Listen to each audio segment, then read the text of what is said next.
Hi, I'm Braden Currie, Red Bull endurance athlete, 2 times Asia Pacific Ironman Champion, and you're listening to the Physical Performance Show. Failure is not an option. I've had my ups and my downs.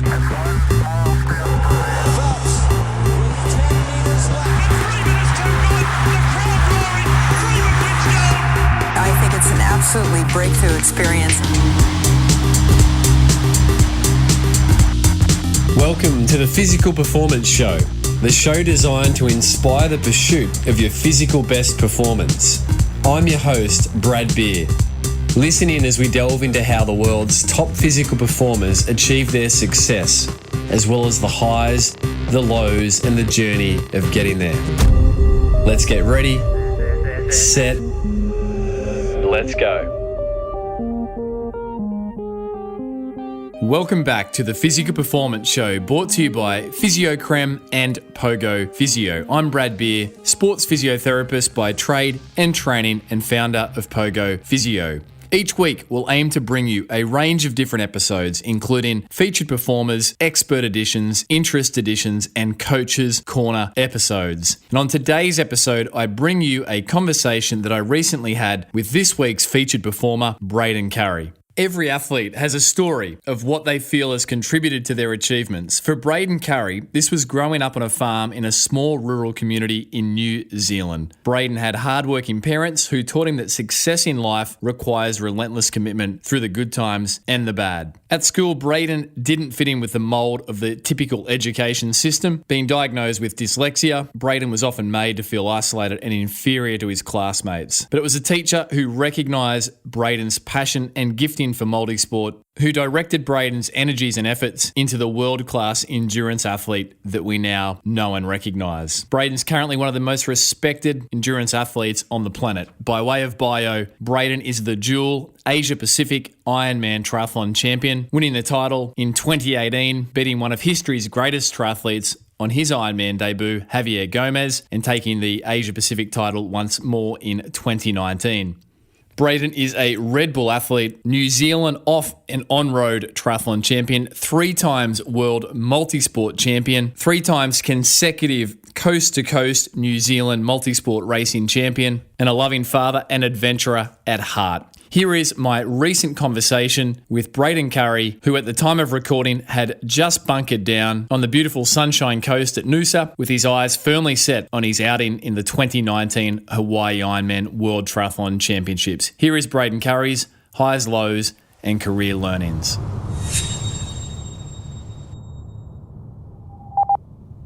Braden Currie, this has been a year in the making, so it's fantastic to finally connect. Welcome to the Physical Performance Show. Yeah, thanks for having me. It has been a long time coming, but good to be here. Braden, you've got quite a unique entry point into the highs of athletic achievement. How did this all start for you? Obviously, the world now sees you as a contender on, in the World Ironman Triathlon Championships, one of the athletes to watch. But where did this all get started for you and how? Yeah, I think probably in my eyes, I was fortunate enough to have a bit of a different progression into the sport than the general start triathlon or start swim squad at age 10 and work your way through swimming until you realise you're not going to be a swimmer and start becoming a triathlete and find other things to do. So, in my own way, I was lucky enough to probably skip that side. Sure, it has its negatives. So I had to teach myself how to swim at 23. And then on the other side, I didn't have to go through those years of massive hours of training when I was a kid, and probably went through a few more years of traveling and enjoying other forms of sport than just triathlon before decided to commit 100% to it. So, as you say, it's not the classical swim squad, 10 years of age, develop your capacity, your form in the water, as many triathletes do follow. What were the other sports that had your interest as a junior, and were you showing any athletic talent at that young age? Nah, probably the opposite. Well, no, in different sports I was all right. So I guess when I was growing up, being a Kiwi, rugby is part of our life. So living in a small town in New Zealand, rugby was probably the biggest sport there was to play. And outside of rugby, I was lucky enough to live close to a ski field, so I got quite into snowboarding. I did all right at that. I got to represent New Zealand at the Junior Worlds. But other than that, I wasn't really much of a talented athlete. It's probably not till I was about 16, 17 that I won my first cross country at school and realised that maybe distance kind of style running, endurance was something that I had a bit of natural ability for. And was there anyone speaking into your life as a child and adolescent, winning the cross country 16, 17, where you realised that you might have some talent, sort of encouraging you in a certain direction? Or were you just out there on a smorgasbord of athletic endeavours, seeing what you liked, what you were good at? Yeah, I mean, there were small facets of that where I was lucky enough to have a PE teacher at the time who saw that potential. And saw that I enjoyed endurance sport. So things like coast to coast in New Zealand, which is, big long day endurance racing, kind of got me into a little bit of that before I left school and headed overseas for 4 years. And that kind of probably wasn't the most... didn't have much ability to continue in the sport. I just went and did everything else that I could in the ways of rock climbing and travelling and adventure sport. And adventure stuff. So yeah, you've certainly done a bit. Just before we sort of move into that era, Braden, on your bio, it states that you didn't fit in the mould of the traditional education system. You felt isolated and inferior to your classmates. Can you just speak to that a little bit more? What was the background in that? Yeah, I mean, I'm lucky enough. I've got a pretty strong head on me and personality, and that probably didn't eat me up too much. But yeah, I battled with dyslexia and really didn't fit into the schooling mould, especially at that point in time when I guess the idea of dyslexia or learning disabilities was just seen as, I guess, incompetency. So, yeah, I mean, I wasn't at all a bad kid, but I guess that led to me finding any potential ability to get out of class that I could. So if that meant I had to swear at the teacher, so I'd get kicked out, and then I'd walk around the hallways for an hour and on my way to the principal's office and check into the principal's office for 5 minutes and then get kicked out of there, then that was the way I kind of got through a couple of years of schooling or got through high school till I was old enough to leave. And was it affecting your confidence, or you were finding worth in the other things you were doing, some of these athletic endeavours? It probably did, but in my life, sport and actually, I mean, I was a really hard worker, so I had quite a few jobs outside of school, and I mean, those were the things that I kind of lived for. I just had to go to school for 4 hours a day, and then I bailed out. And since you've gone on to some incredible success in the multi-sport endurance world, have any of those teachers passed on their congratulations over the years? Absolutely. Yeah, I still, it was a very small town and my parents are still there, and I still run into them these days and they follow my success and things like that. And it's always funny looking back at those times where we had some pretty intense conversations with them, and now they're following me and supporting me and what I do. And what a great example of there being, gifts and talents in everyone in just different ways, right? Yeah, I mean, that's always part of it, as long as you sort of pursue your passion or, find something that you connect to, then there's always success in life. And, definitely a bit of a prime example of, if you don't quite find the right direction or don't get put in the right direction, then keep looking and to go till you do. And Braden, so you survived school, you went off, travelled the world for 4 years, tried a variety of things, rock climbing, etc. When did the adventure racing, the Xterra stuff start to, the coast to coast challenge there in New Zealand? When did that sort of become a real focus for you? Yeah, I did. I spent about 4 years travelling, Canada, Europe, Asia, and during all that process, doing things like teaching climbing and I guess groups and outdoors environments and mountaineering. And I guess I realized that my love for adventure was kind of my life, and that's what I loved doing. And I came back to New Zealand and watched some friends do the coast to coast, and I guess that stimulated the idea that one day doing the coast to coast would be a great thing for me, and that I should learn how to do multi-sport. So I went and brought myself a kayak, and I worked and got a bike, and then I went and trained and started doing a couple of different multi-sport races in New Zealand. But it was at that time that my wife and I,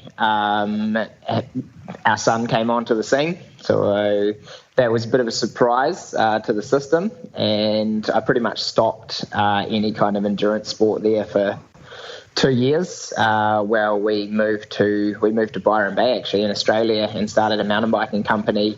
And I guess the funds weren't really there to be going out and trying to race or do any kind of extra sporting activity. So I just kind of kept ticking away for those 2 years, and I just taking groups mountain biking and meeting new people. And it was towards the end of that the opportunity came up to do a multi-sport race in Australia, and I went and won it. And that kind of ignited, I guess, the flame again, and I decided that I was going to head home and compete in the coast to coast. And with that, kind of the success started coming. What year was that multi-sport win in Australia, Braden? It was the Anaconda race on the Gold Coast, and would have been 2000 and what's my son? So it must have been about 11. Yeah, 11, and he was about 3. I think I competed in a team that year, and then the race didn't continue on. So I think that was the one time it came, and then it didn't come back. That's right. Yep, the Anaconda adventure race. I remember now I recall you taking the victory, and I think at the time I was like, who's that guy? Now we know who that guy is. So that's Braden Curry. That's who it is. But and then, mate, you returned to New Zealand, and this. Were you full-time over these coming years after that? Or were you still trying to support the family? You had your son on the scene, Tan, your wife. Where did this intersection sort of take place where you went, you know what, I've got to pursue this full-time? I mean, I'm lucky enough. My wife's pretty committed to making things happen. And I guess giving me the ability to do that. So it wasn't really a slow process. We raced. I came home. We went to New Zealand. I came third in the longest day coast to coast. Again, that gave me the idea that there was a lot of potential there. And I guess coming third and getting that exposure on my first year, and I led the race right till the last bike ride. Meant that I kind of all of a sudden a bunch of opportunities came up, and I was lucky enough to get in a team with Richard Usher, who was at that point of time, I guess probably my equivalent of now. He was kind of leading New Zealand in adventure racing and multisport. Plus, he went and came third in Roth and went sub 8 hours, and he was the man at that point in time. And so I joined a team with him, and we raced God Zone, and then we went and raced a bunch of different races in China, so multi-day stage races. And back then the money was really good. So he already had good sponsors, good connections in China, and we'd go over there and race for 4 or 5 days. And it was probably that gave me the ability to have the financial freedom to become professional, even though it's kind of very early in my career. And when did Ironman Triathlon then become your focus away from the multi-sport world? You're now the dual Asia-Pacific Ironman champion. In my mind, perhaps the victory I think of most was, taking Gomez on his Ironman debut in Cairns, and what a stellar performance that was from his 754 and a hard Cairns track. When did Ironman really emerge for you as your thing? I think it's coming up just over 2 years now. 2 years, 1 month, something like that. Yeah, it wasn't even on the calendar, really. I didn't even want to race it.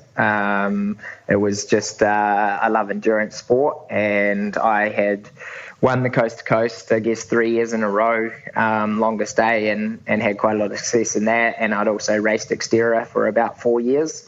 So Xterra was my big focus, and I really wanted to win the Xterra World Champs, but I only finished up second on my last attempt.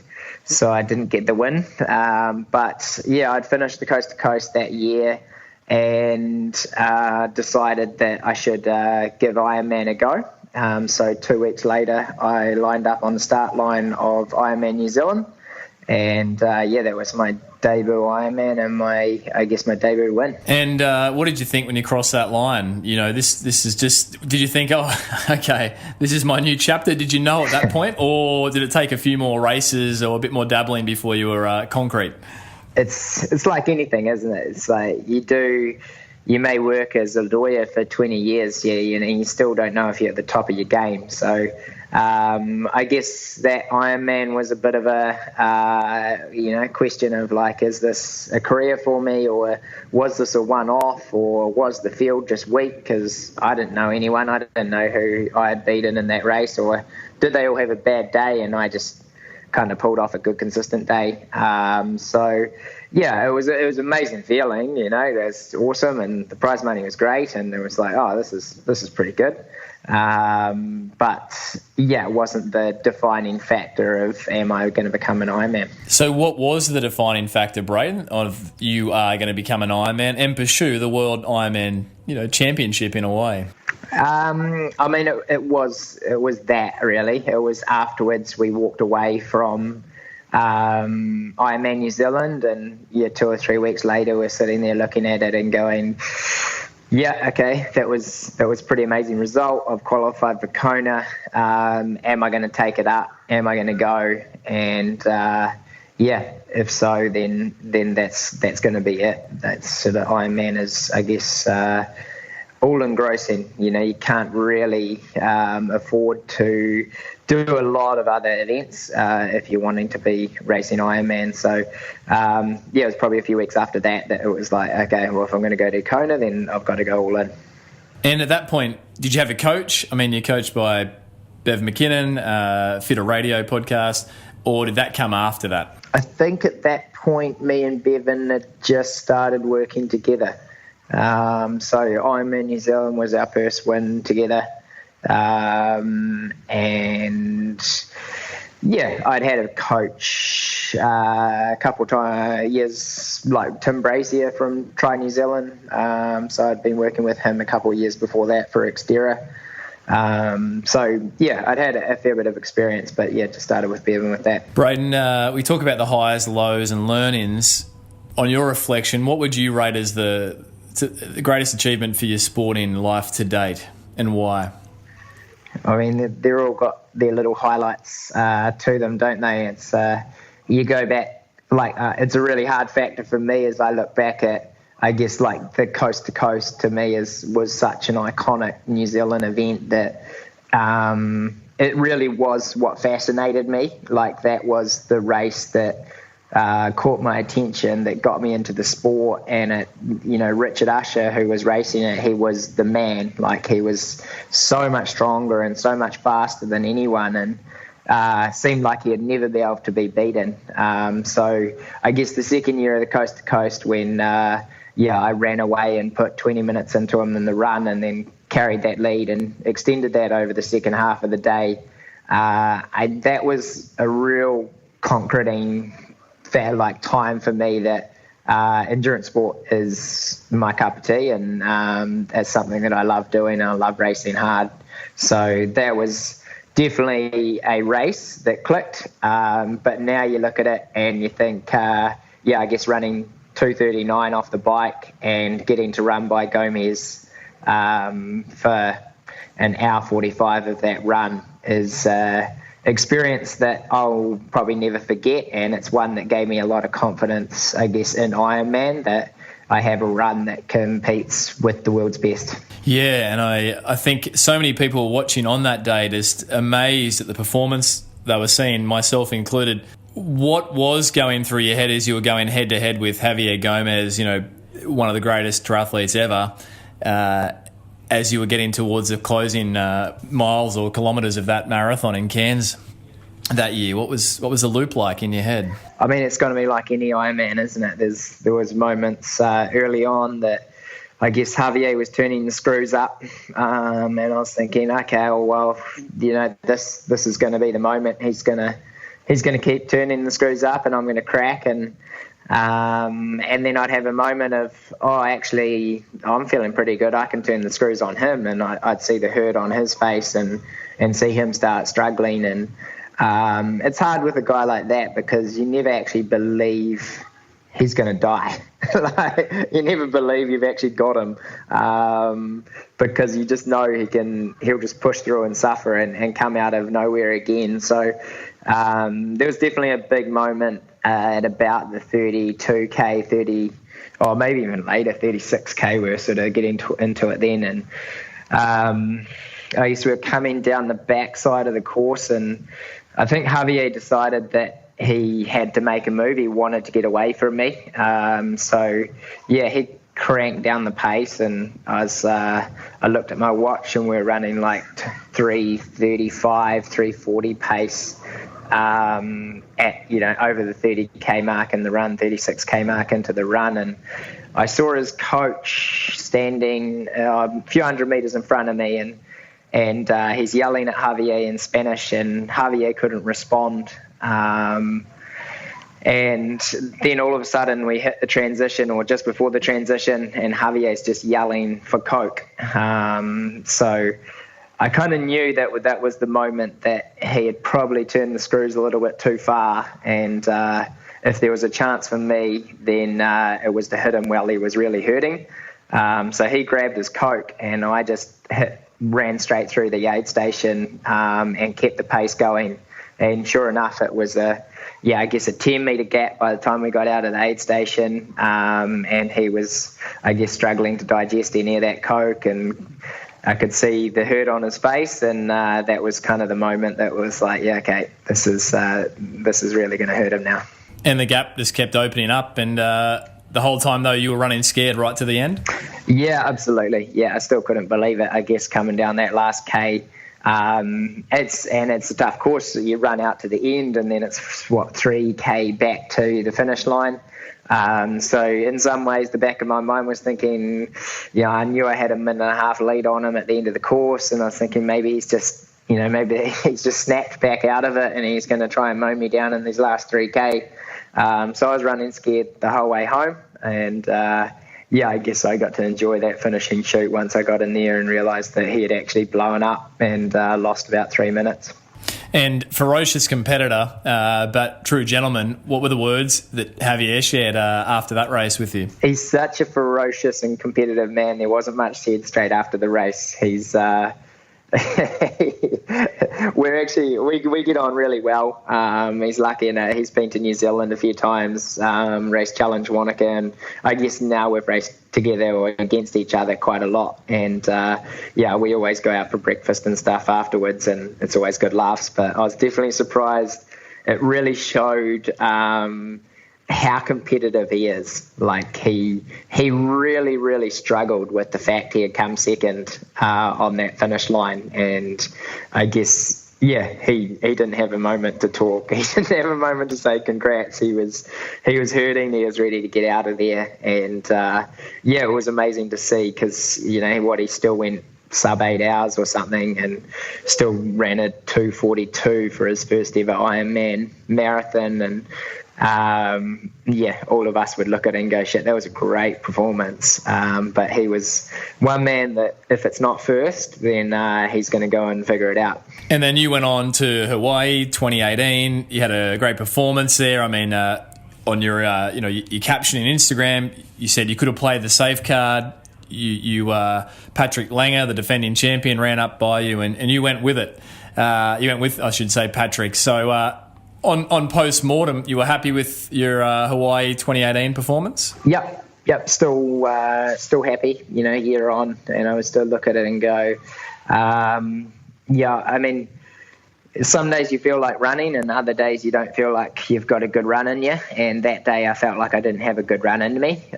So I knew that for me to pull it off or to break Patrick that year, that I was going to have to do it early on in the race, and hope that just adrenaline and the pure fact that I was in the lead would carry me through.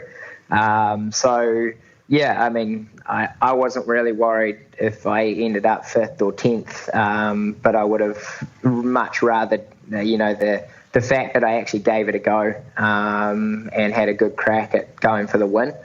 And I suffered definitely in that last 10K, and probably pushed too hard in that first 10K. So yeah, looking back on it, still happy, and I guess I look forward to having a rematch. And as we record, approximately 10 or so weeks until the 29 edition of the race. So what does life look like for you at the moment, Braden? You're in Noosa, you've moved your family there. How many hours you're out training at the moment? What does a sort of typical week look like for you? Yeah, I guess it's lockdown at the moment. Not a lot else going on. Life's pretty simple. And for 10 weeks, it'll just be a fair bit of repetition. For a 5-hour ride this morning with a bunch of long, repetitive hill repeats and a bunch of flat efforts to a hard run off the bike, and gym this afternoon. Pretty much repeat, do something different, repeat. So I do enjoy it. It definitely gets, very fatiguing, very tiring. But in some ways, it's fun to watch.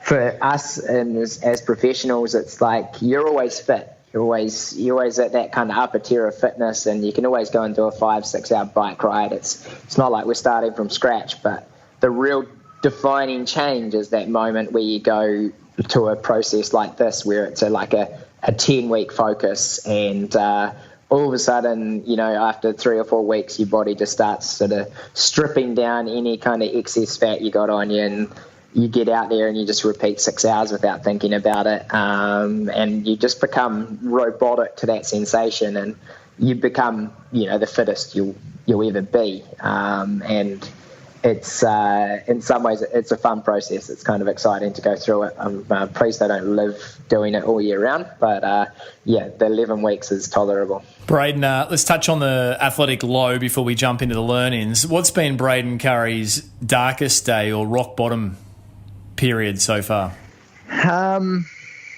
Rock bottom. I'm pretty lucky that I probably haven't got the mindset to get that affected by rock bottoms. I just don't. I don't even know if I've had one, to be honest. Actually, there you go. There goes one rock bottom that crushed me. I was 2-3 years ago, was doing pretty well at Xterra. Rio Olympics was coming up that year, and there were the 2 main Kiwis that were bidding for the spot. And at the start of the year, I thought, what the hell, I'll throw my hat in the ring and see if I can do Olympic distance. I probably had all the stats that were kind of there to say that I could. My swim at that point of time was probably a little bit off, but I thought, if I could make the swim, then that could work for me. So I had a couple of starts in New Zealand, and they went all right, not too bad, kind of in the main groups. And I had to do a race up here in Mooloolaba on the sunny coast. The Gold Coast one, actually. Gold Coast WTS, and I got a start there and started off on the platform. Everyone spread out, 30-odd athletes. I get the last pick of the spot, so I start right on the inside, and sure enough, the gun goes off, pretty good swim start, and I'm there swimming with a group of 3, and I was like, this isn't where I want to be. Brownlee, Gomez, Mola, all the other guys have gone right. There's a pack of 28 over there, I need to you need to get with that pack and get towards the front of that pack. So I jumped over to try and swim across to those guys a little bit. Sure enough, by the time I got over there, they were all gone and I wasn't going to get their feet. And so I was like, oh, maybe I can get back across to my side and get on with those guys. Sure enough, I missed their feet. And by the end of the swim, I think I swam my slowest ever 1,500 metres and was about 2 minutes down on the whole race. And pretty much I had to pull out after about 3 laps in the bike course because it wasn't worth being there. And that was your Olympic selection process? And that was my process, yes. That was like, right, okay, no, this isn't worth it. And Braden, you mentioned you don't have the mindset to hit rock bottom. What do you mean by that? I just accept a lot of it, that life throws highs and lows at you, and you just got to kind of accept those lows and not get too worried about them. And I definitely, I experienced training with a lot of professional athletes or a lot of athletes, and you talk to them and they go on about how shit their season's been and how bad they've been racing and stuff like that. And I just look at, 3 weeks ago I went to Challenge Roth and I had a car accident the day before, and halfway through the bike ride just got dropped and lost 6 minutes, and then had a stomach issue on the run. And I had big expectations going there. I had a good lead in. I'd raced Cairns really well, and I thought that things were going to go really well for me. And then turned up and, it all went out the window, and I could say that was really quite a negative experience. But, to me, I just look at it and go, well, actually, it's just part of life. It's part of racing, and you can't have those highs all the time, and just got to accept what happened and go through how to process it and how it's not going to happen next time. You reckon that's a skill you've learnt, or that's just innately you? Probably innately me. Maybe from my childhood, getting told that I was stupid and get out of class. I had plenty of experiences of getting knocked down and told to move on. Maybe I've got a good ability of blocking those negative situations out and accepting them as good learnings. Let's do that now. The learnings, Braden. Highs, lows, learnings. Where does your drive come from? I like hard work. So naturally, I love long days. I love, I guess, that consistency and being able to work hard for good considered blocks. So, when I'm doing that, I quite often feel the happiest. But I think probably these days it's evolved more into seeing my family enjoy the process and what I do, and seeing their experiences of it too gives me, I think if we can all find something that's quite that's a huge motivator for us. So for me, my kids are something that will always push me to go a little bit further when I think about them. So that's definitely a big motivator for me to carry on training and keep going. And Braden, in your athletic career, or just as a person, what mistakes are you afraid of making? Well, mistakes, I mean, I think there are so many things out there that potentially look quite small things, and I don't want to look back on it and think that I couldn't accept the little things, I couldn't change, and I wouldn't kind of try and change them.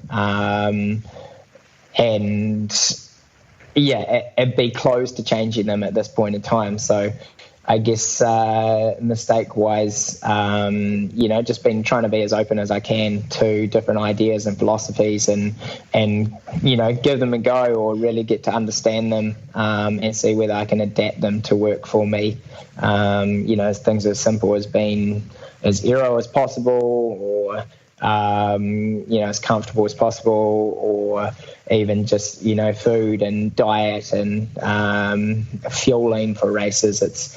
There's so many things that you can try and take on and learn and stuff, and I guess trying to have an open mind and look at them and just evaluate them as I go. So I don't look back on it and think it was a real negative that I didn't try and learn and develop. I mean, an example of what you just shared, Braden, in researching for this episode, I saw one of your YouTube videos you'd posted on your channel of you post Hawaii 2018 going and experimenting at the AUT Millennial there in Auckland with the sports science team, a few different ASICS shoes. You were looking to potentially change your foot pattern. Someone I think you'd commented and said you were overstriding in Hawaii. So, that's an example, I guess, of you being open to change. Yeah, it is. It's something that, for me, it's taken a lot to accept because I come from an off-road background. My running technique is definitely was very abstract compared to your usual Ironman. I tended to actually believe that I really liked having the ability to change the length of my stride and overstride at times and then shorten my stride, mostly because when you're running off-road, you don't have the ability to, or when it's really technical running that I like on riverbeds and stuff like that you don't actually have the ability to set your stride length. It's always like, oh, that rock's actually 1.5 meters away, so I've got to stretch for that one. And then it's like, oh, that one's massive, so that's only like 1 foot away, so I've got to shorten my stride for that one. So there was no consistency to stride length. And it's definitely taken me a few years now to, I guess, adapt, learn and create a bit of a different form for running Ironman races. And I think it's only about being benefit for me.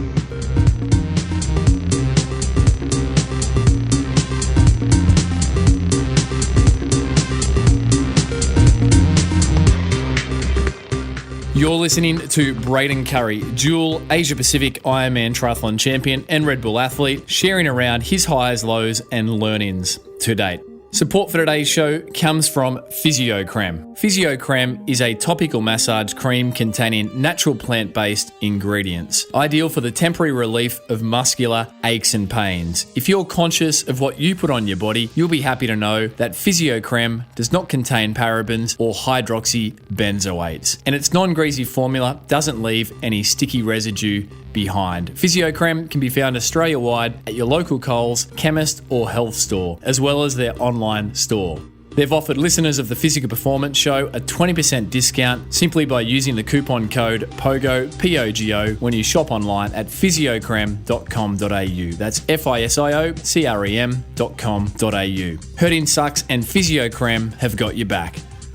Support for today's show also comes from Pogo Physio. We exist to help you get back to your physical best following injury. We want everyone who walks through the doors of Pogo Physio to complete their rehabilitation, get back to their physical best, and in doing so, cross their physio finish line. Our philosophy is simple. We do not wish to see you for a single session more than what you require or a single session less. We just want to ensure that you cross your physio finish line. To find out more about Pogo Physio's unique and award-winning services, or perhaps you're interstate or even overseas, you'd like to find out more about our telehealth services, jump over to pogophysio.com.au. For now, let's jump back on this featured performer episode featuring Ironman Triathlon Champion Braden Currie.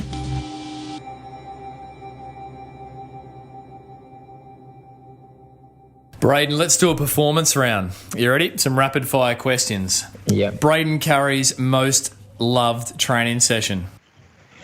I probably 10 400s descending. Yeah, I really like swimming 400s in a 50-meter pool, chuck on pool and paddles and try and go sort of that 440 to 450 and keep them at that the whole way through. Training session most disliked, Braden?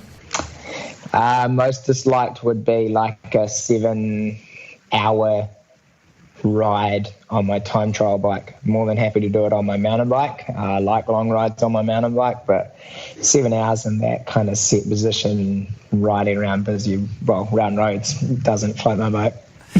Favourite pre-race meal, what fuels you? Race morning? I grew up on a farm, meat and vegetables. So if I have my pick, it's always steak or chicken and roast vegetables, potatoes and salad. Who's the athlete Braden Currie most admires and why? I would say that changes every year, but at the moment I'd say Jan Frodeno for someone in our sport is, he's someone who's evolved through the sport the whole way. He's been phenomenally good at everything he's done. He seems to be able to just push that much harder at the big events, and seems to be always progressing and evolving, and doesn't show a lot of weakness. So I think at this point in time he's definitely an athlete that is really pushing the envelope, and continues to push the envelope. Toughest competitor you've ever raced against? Who's that and why? Toughest competitor. Ooh, I'd have to say, probably Dougal Allen. He's a good friend of mine, and I've seen him suffer through a lot of long adventure races. So probably not racing against him, more racing with him, but has an innate ability to push hard, go very deep when he's racing, and still smiles and still enjoys it. Braden, is there a mantra or some regular bit of self-talk that you have going on when you're racing? It's definitely a bit of a mantra of hard work, the hard-working mentality, consistency, hard work. So, when I'm riding my bike and I think that, I'm like in Cairns this year, it was more just the mantra of just keep working hard and you will succeed. So, yeah. Best recovery tip? Sleep. Yeah, I'm a big sleeper, to be honest. I like to sleep probably 10 hours a night, probably in bed at 8:39, and if I had my way I wouldn't get up till 7, other than the days that I've got to do swim squad at 5:30. Worst injury? What's that been, Braden? The worst injury? Most niggly, I was in a sprint finish about 6 years ago against Josiah Midhour for the American Exterior Championships, Pan Am Championships, and he grabbed a drink from an aid station. I decided to sprint across this really rocky, rough section and partially tore my Achilles. And that kind of left me with, 3 years of consistent Achilles issues, which seem to have gone away this year. Fantastic. Tendons, they take time. How would Braden Curry describe being in the zone? Yeah, I'd say probably it is like a meditation. And that's probably what I enjoy about Ironman racing, is that it gives you that time to go to that zone, no matter what. So, 7 hours into it, it feels methodic. You're kind of, everything else is blocked out, and you're just thinking about your nutrition, your pace, your cadence, how you're going to get through that next half an hour of running. What's one word to describe Braden Curry's racing style? I'd like to say aggressive when I can. Yeah, if I don't really care. People say I should sit back in the swim and follow feet, but I like being in the front from the get-go. If I have to lead the group in the swim, doesn't faze me. If I have to lead the bunch on the bike, or if there's 7 guys, trail along behind, doesn't really faze me. I'd like to lead, no matter where I'm at. And there's that hard work theme emerging again. And final session in the performance round, Braden, what's the hardest session you've ever done? Hardest session I've ever done? Not in race situation, just in a training session. I got through some pretty good ones last year before Kona. Obviously being in Noosa's guy JR here, who put together some pretty solid swim sets. So like a 7-odd-K swim set in the morning that would easily have some 10 400s followed by like 12 100s on 115.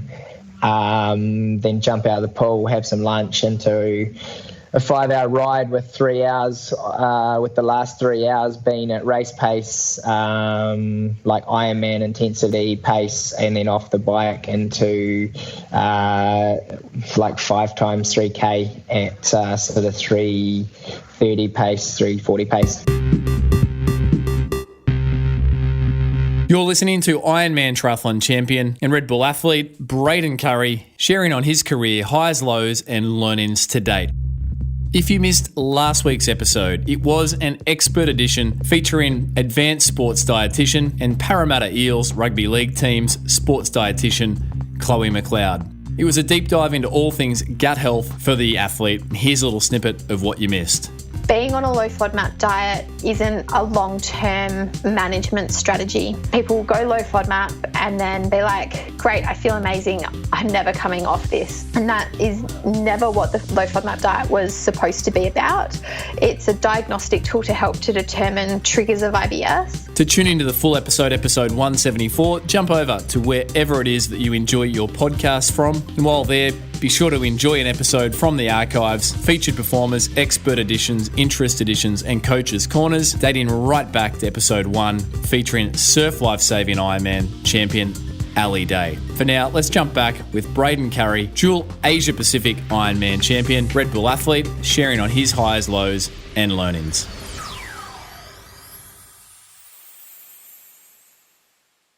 Braden, distilling your learnings to listeners of the show, very difficult question, but if you could boil everything you've learnt through your athletic career to date, the highs, the lows, the learnings, the early cross-country days to the multi-sport success through the Ironman triathlon success, what would be Braden Currie's one piece of advice to help listeners of the show perform at their own physical best, whatever the endeavour?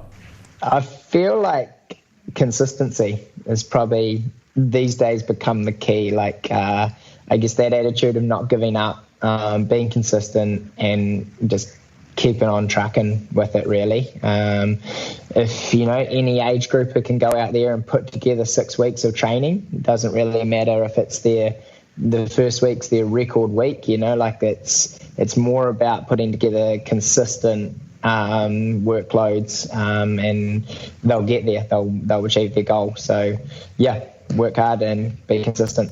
Brilliant. Braden, every guest of the show issues listeners with a physical challenge for the week. So what is Braden Currie's physical challenge for the week going to be?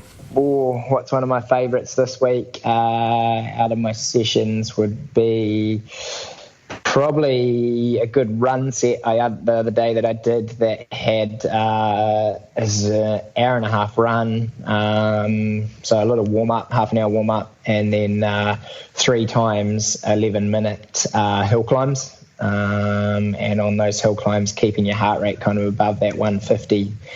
So really kind of 150, 160s. So really pushing quite solid on those 11-minute climbs, and then take a quick kind of 4-minute descent path back into another 11-minute effort. And what we call that session, we'll call that what? It's kind of like a slow progressive death. The first one doesn't feel too bad. The second one you start hurting, and the third 11-minute hill climb you're starting to kind of feel like you're gonna really die. So we'll call it the Braden Currie slow progressive death session. Fantastic. Mm-hmm. Very appealing. Braden, something I just wanted to ask. I saw on a caption on your Instagram gallery, I think ahead of your Roth Ironman recent performance, you wrote, "Time always slows down the closer you get to the start line." Can you explain that a little bit more? You mean it's just because you're not doing the miles, the hours out there in the saddle training, you're really starting to zero in psychologically and prepare for the race, time slowing down? Yeah, pretty much. It's always probably the hardest part, I'd say, to racing. I'd race more often if I didn't have to go through that part. It's, taking that 10-day taper and then finally, your first 3 days have still got some solid training in them, and then you have another recovery day, and then you slowly progress down to pretty much nothing. And I guess you're waiting those last 3 days where you check in and do your few interviews, but other than that, you're sitting around waiting, potentially feeling quite nauseous, feeling tired, and wondering how you're going to actually get through an Ironman till the gun goes. And you feel like it temporarily affects your confidence? Yeah, I'd say for everyone, they'll have a few moments there where they're questioning their ability to perform by how they're feeling at that present moment. But I think it's just our bodies are so used to consistently exercising and moving, and even if I'm not training, I'll be going with the kids surfing or doing something pretty physical. So as soon as I really try and pull back for a race, then it starts kind of messing with your head a little bit, and you just got to keep believing that once the gun goes off and you spend that first half an hour, the body will wake up and you'll be as fresh as you've ever been. Yeah, so it's just surviving a bit of that psychological unrest to, as you say, once the gun goes off, everything changes, right? Sure does. Braden Curry, all the best for the weeks ahead. You're on the countdown, clocking the miles up. Finally, finish this sentence. The most important thing in life is? Enjoyment. Braden Curry, thank you. Thank you. Good to chat.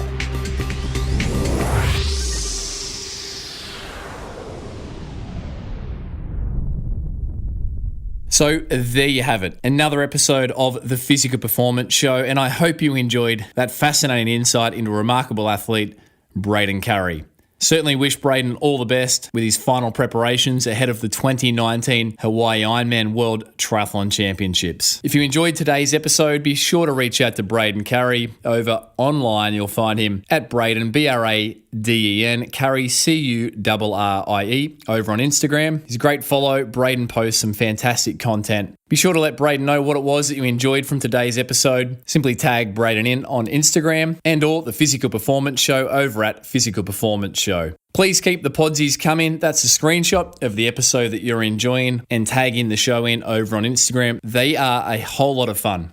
A massive thank you to those leaving ratings and reviews over on iTunes, and in particular this week, a huge shout out to show listener, none other than John Shaw, featured performer from episode 46, world age marathon record holder who ran a stellar 2:45 marathon at the age of 63. And John commented 5 stars for the show, for the Dr. Stephen Seiler episode. I've listened to every podcast. I absorbed episode 172 with Dr. Stephen Seiler. Early 2019, I transitioned from ego-based sub-130, 80% half marathon so-called training runs to easy sub-70% heart rate training runs across all distances. Has helped me to return to my best form since 2016. Though I know I'm on the right track, this episode has added fresh insights that I will be able to apply to assist me push beyond what I am currently capable of. Thank you and keep up the great work. John, thank you for taking the time to leave a review. And if you missed John's episode 46, featured performer, be sure to jump back for an incredible tale from couch to 5K through to a world age marathon record. Simply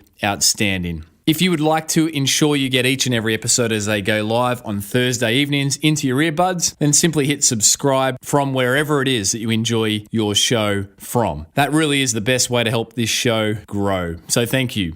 As always, a huge thanks to the good folk who make the Physical Performance Show possible each and every week. Daryl Misson, our audio engineer, Susan Wilkin on all things show administration, Matthew Olding on all things graphic design, and Oliver Crossley on all things behind the scenes assistance. Once again, another massive thank you to today's show sponsor, PhysioCreme. PhysioCreme is Pogo Physio's topical cream of choice, and be sure to take advantage of their very generous offer, 20% off any products over at the online store.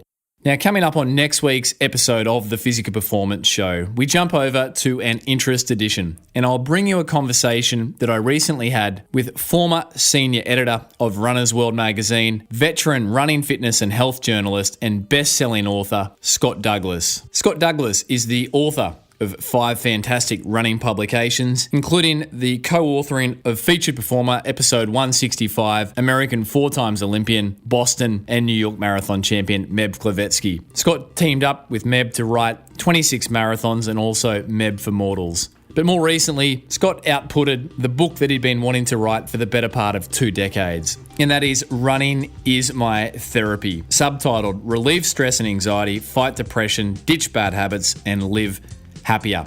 The book is a terrific read, and Scott shared some terrific insights into this all-important topic. Here's a little snippet of my conversation with Scott Douglas. So for someone who's really depressed, the running has this paradoxical accomplishment of making you more energized by going out and doing something active. And for somebody who is anxious, it has the sort of flip side of, I feel calmer now. Like I'm not on edge. So be sure to be tuning in next week for the full episode featuring Scott Douglas, Running is My Therapy author. Until then, keep pursuing your physical best performance. I'm Brad Beer, and this has been the Physical Performance Show.